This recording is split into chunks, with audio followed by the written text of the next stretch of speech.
Good morning, Shed from Shed All Over the Page. Actively trying to get one of my projects done, which will be the boat bay. And I'm out here spreading gravel with my tractor, and I've got to hand work a lot of this stuff. So I thought I'd take a little break and tell the story how the city tried to screw an Amish guy by mail. So how did this happen? Well, I was over buildings and grounds. Marietta had an odd position called station commander, and I was a station commander, which meant I was in charge of one of the stations in this district every day of the week. And then I was on duty for 24 hours and then basically set up the guidelines wanted to be accomplished on the other two shifts. Well, each station commander had additional duties. At one time, I was in charge of the hazardous material response team. One time, I was in charge of the breathing air lab, which is where our SCBA's, self-contained breathing apparatus that you see the guys wearing on their back. I was in charge of that. I was doing statistical analysis for 3.5 years. They were trying to make me quit. And then at the end, they said, well, what's the nastiest thing we can give in buildings and grounds? So I spent at least, a lot of times it was like 4 to 8 hours of my 2 days off getting stuff done, maintaining all the stations. And tried to save the city money everywhere I could. Well, in an odd way, our headquarters station, which was built in the 60s, was a big building for a fire station. 5 bays, 3 floors, had a humongous kitchen, dining room set up. It was an old school headquarters station. And the tables in the dining room were cafeteria style. So they had a seat. It was just like a round wooden seat that pivoted in and out so that it went under the table when it wasn't in use. You pivoted out and sat on it. Well, that building got redone. Suppression went down to the middle floor. They moved 3 of those tables downstairs. So that, for sort of nostalgia, they replaced 2 small stations, Station 2 and Station 3, that had been built in the early 50s, and modern trucks had a problem getting in them. So Station 2 was a triple company. Well, they got 1 table. Well, basically, headquarters was a triple company. They got 3 tables. So Station 2 never had adequate seating. And when I was over buildings and grounds, the guys at the station came to me and said, hey, can you get us a table? And I said, sure thing. So let me switch phone arms here. So I said, yeah, sure thing. And one of the guys at work had done some carpentry work. I went to him, and basically, long story short, he never did produce a table. So it was tough trying to find a big, like, farmhouse table, because that's what it would be. It's like something you'd see on the Waltons where everybody was sitting around a kitchen table. Well, me and my wife happened to be on vacation. We like to go to the Amish country. We're in Charm, Ohio. And I stopped at a furniture store, and the guy goes, no, we don't have anything like that. But there's a guy down the road, and that's what he does. He builds those type of tables for the Amish community. So he gave me the guy's address. I go up and meet with him. Super nice guy. The only thing is, the guy's Amish. So we're doing everything by mail. So we agree on something. He asked me what I wanted, and I went back, got some dimensions, and said, okay, I want it 10 feet by 42 inches. And what I want is 6 benches. So I want 4 4-foot long benches and 2 2-foot long benches.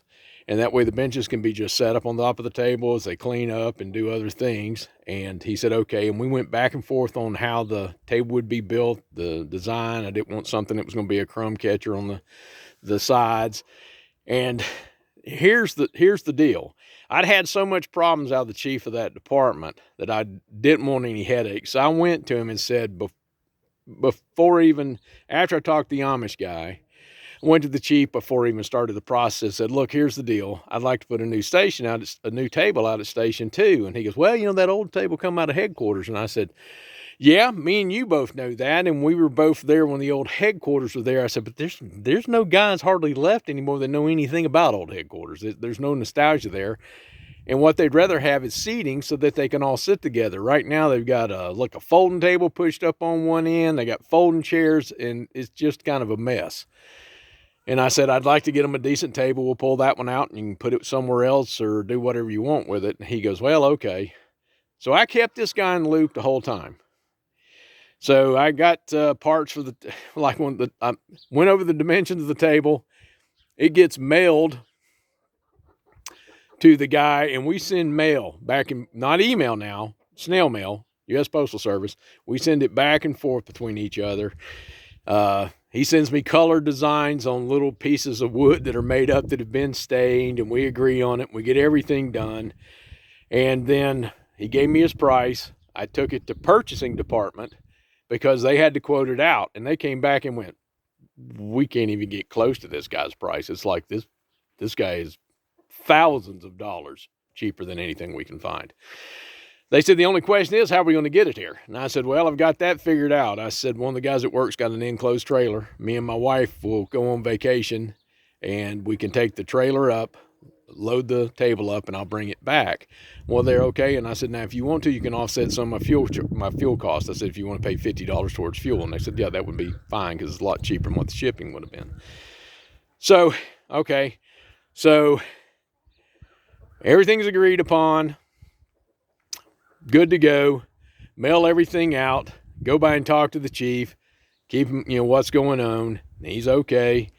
And I go home, or I'm heading back to the Station 5. That's where I was stationed. And the phone rings, and it's a lady came named Nancy Cheshire. She was over purchasing. She goes, Scott, fire chief called over here and just canceled the table. I said, excuse me? He goes, he just called over here and canceled the table.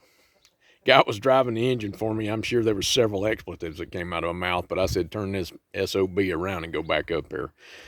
And they were picky about where you parked when you went to headquarters. Where am I parking? Park right out front. And I bailed out of the cab. I went straight up to the chief's office. He was sitting in his office, went in there and closed the door, looked at him and said, look, I know you don't like me. I understand that. I said, but I kept you in the loop the whole time. And I said, where I have a problem with this is not only did you waste my damn time, you wasted purchasing time. So you got city employees that are over here under taxpayer dollars, and you're wasting their damn time because they went through all that process to bid that stuff out for it to be nothing. And I said, but my biggest gripe is you pissed away a citizen's money. Well, how'd I do that? Because this guy was paying for stamps, envelopes, and time. So I ended up having to send something real quick up to the guy, and then it's like weeks for him to make sure that the second letter that got there canceled the first letter that got there, and I got one back that said, yeah, I understand, it's canceled. That made me just piss me off, to be blunt. So after I retired, me and my wife went up there, and I took time out of my day to go by there, and it had been a couple years, and I told the story he remembered, and I apologized to the guy.